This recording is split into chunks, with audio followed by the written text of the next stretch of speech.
نستعينه ونستغفره ونعوذ بالله من شرور أنفسنا ومن سيئات أعمالنا من يهده الله فلا مضل له ومن يضلله فلا هادي له ونشهد أن لا إله إلا الله وحده لا شريك له ونشهد أن سيدنا وحبيبنا ومولانا محمد أرسله بالحق بشيرا ونذيرا أما بعد فأعوذ بالله من الشيطان الرجيم بسم الله الرحمن الرحيم والذين لا يدعون مع الله إلها آخر ولا يقتلون النفس التي حرم الله إلا بالحق ولا يزنون ومن يفعل ذلك يلقى أثاما صدق الله مولانا العظيم.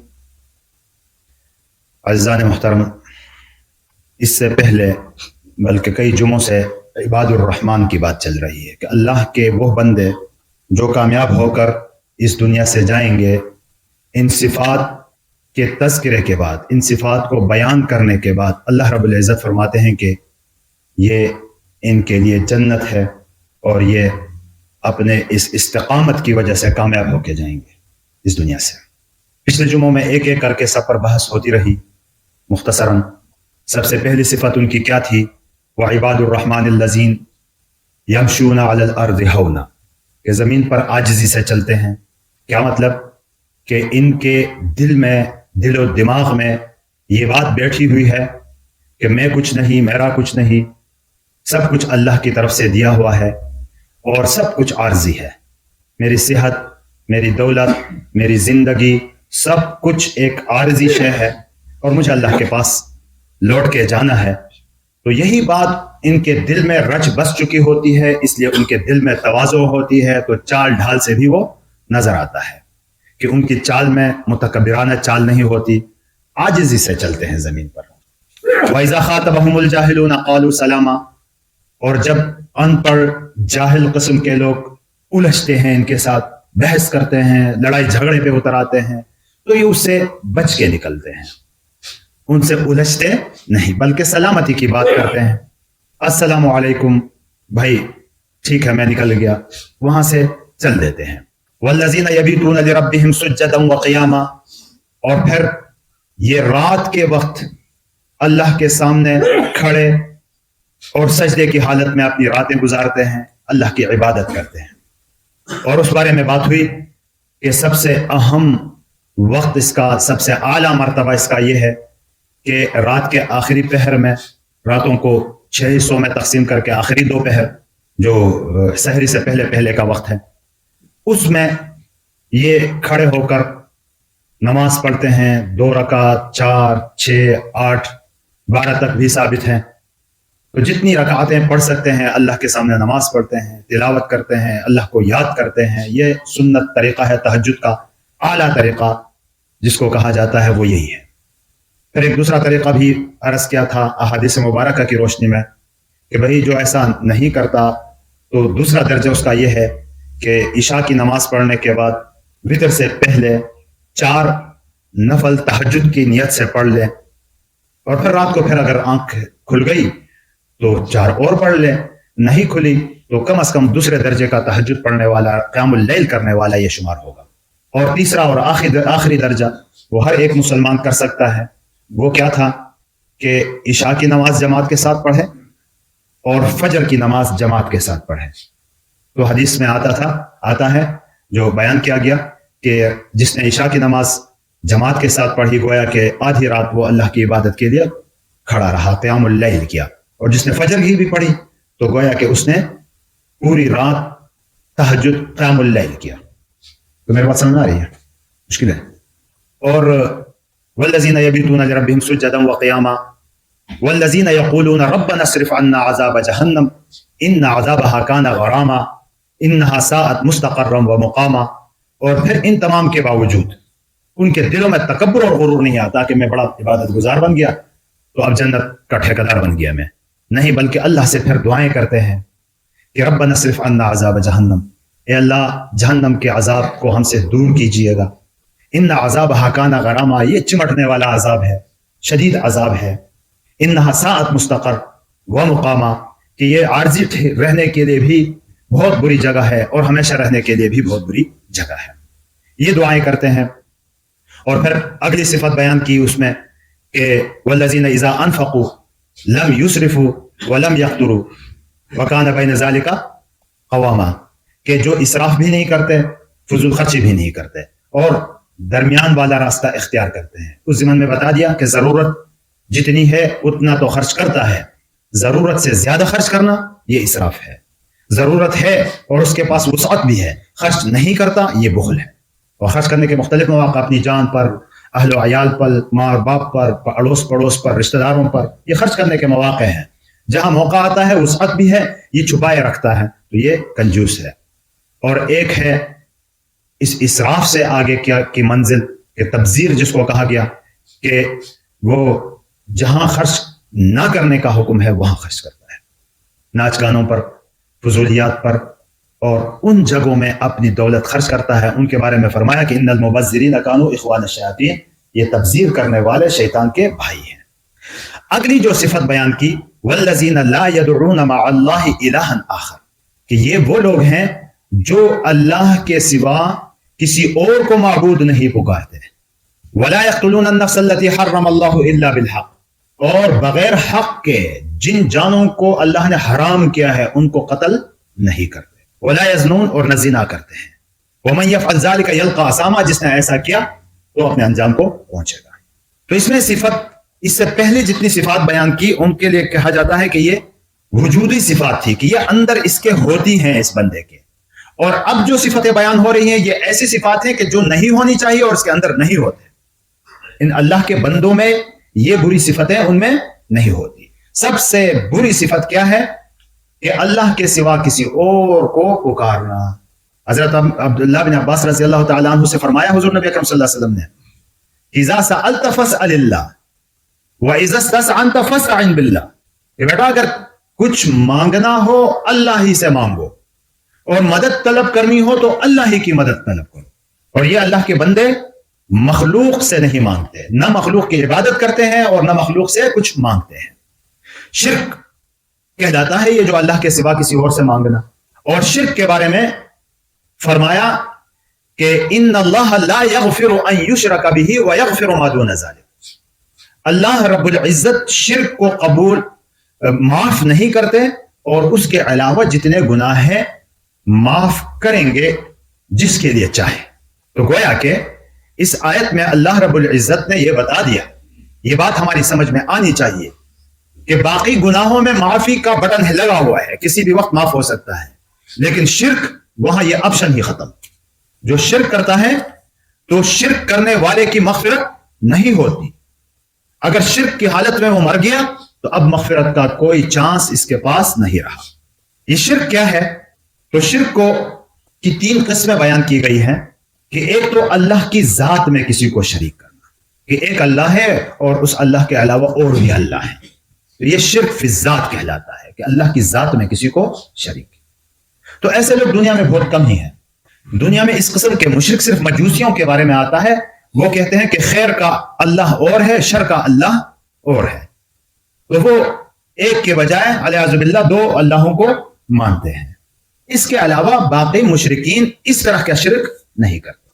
دوسرا شرک فی الصفات ہے کہ اللہ کی صفتوں میں کسی کو شریک ٹھہرانا، یعنی جو صفت اللہ کی جس درجے میں ہے اس درجے میں کسی اور کو اس کا شریک بنانا. مشرکین مکہ اس قسم کے مشرک تھے، وہ اللہ کو مانتے تھے. زمین آسمان کس نے پیدا کیا؟ اللہ نے پیدا کیا. عبادت کس کی ہونی چاہیے؟ اللہ کی ہونی چاہیے. لیکن اس کے ساتھ ساتھ بت بھی رکھے ہوئے تھے کہ یہ بھی اس کے ساتھ کام کرتے ہیں.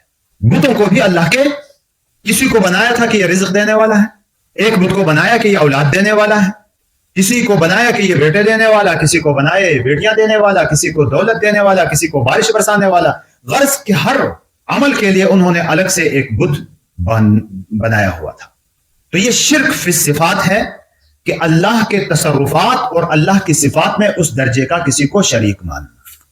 یہ ہم وہ کرتے ہیں نا، حج کے لیے جاتے ہیں لبیک اللہم لبیک لبیک لا شریک لک لبیک ان الحمد والنعمت لک لا شریک لک.